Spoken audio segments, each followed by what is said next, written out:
The man who conquers his lust conquers everything. Not because lust is the greatest sin, but because lust is the greatest leak of power. Lust is not just about sex. If you think that, you're already trapped. Lust is undisciplined desire. It's wanting without restraint. It's hunger without control. And a man without control is a man without direction. Every great civilization that collapsed didn't fall because of enemies outside. It fell because the men inside lost control. Rome didn't fall when its walls were breached.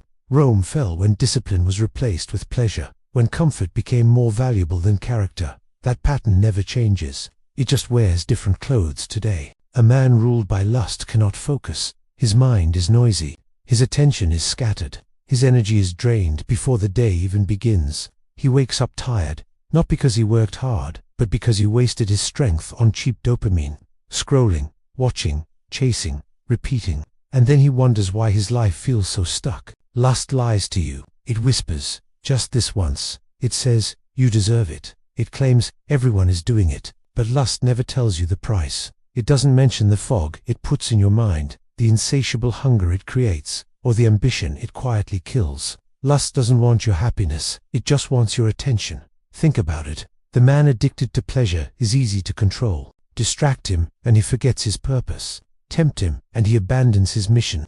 Entertain him, and he never becomes a threat. This is why weak men are encouraged to indulge, and strong men are taught to restrain.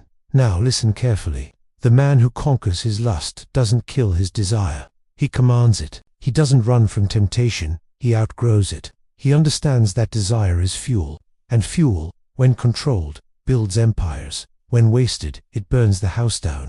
Discipline is not punishment. Discipline is respect for your future self. When a man says no to lust, he is saying yes to clarity, yes to strength, yes to becoming someone his younger self would look up to. And that quiet strength, it changes everything. A disciplined man walks differently. He doesn't need to announce his presence. He doesn't need validation or constant stimulation. His silence carries weight. His words are few, but they land with impact. Because when a man controls himself, the world feels it. This is why kings were trained in restraint.